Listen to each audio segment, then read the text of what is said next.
I'm Sabika Syed and welcome to the print headlines. Finance Minister Nirmala Sitharaman tables the Economic Survey 2025-26 in both Lok Sabha and Rajya Sabha ahead of the Union Budget. Swadeshi, a legitimate policy tool when trade is no longer reciprocal. Chief Economic Advisor V.A. Anant Nageshwaran says while briefing the media on Economic Survey 2025-26.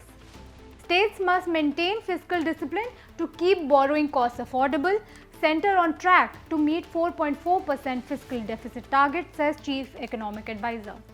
The Economic Survey 2025-26 says the rupee's valuation does not fully reflect India's strong economic fundamentals and states India's expanding network of free trade agreements is strengthening the country's trade strategy amid global uncertainty.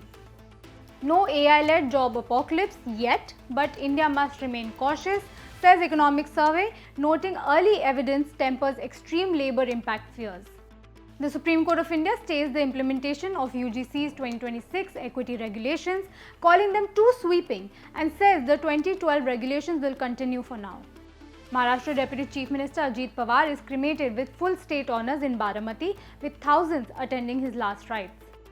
Union Ministers Amit Shah and Nitin Gadkari, Sharad Pawar and BJP President Nitin Nabin attend Ajit Pawar's funeral in Baramati.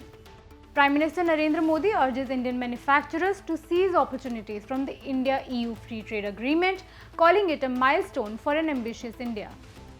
Congress attacks Prime Minister Narendra Modi over his remarks ahead of the budget session, calling his message to the nation hypocrisy-laden. Congress MP Shashi Tharoor says he is on the same page after meeting Rahul Gandhi and party president Mallikarjun Kharge days after skipping a key Congress meeting for the upcoming Kerala polls.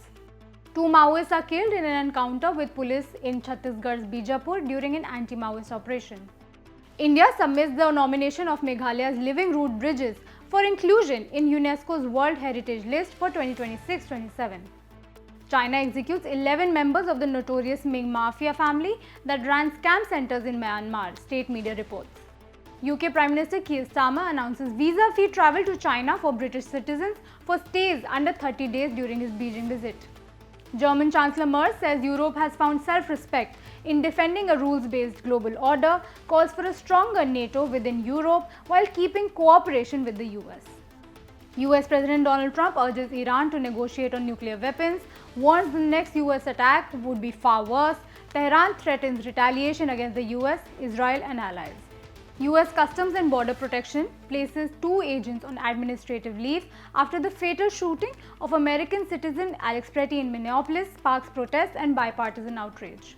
The Delhi High Court says it has no territorial jurisdiction to hear IRS officer Sameer Wankhede's defamation suit against a web series produced by Shah Rukh Khan-owned Red Chillies Entertainment. Bangladesh approves its shooting team's tour to New Delhi for next month's Asian Shooting Championships, days after the country's cricket team's refusal to play in India due to safety concerns. That's all we have for you today. We'll be back tomorrow with the latest.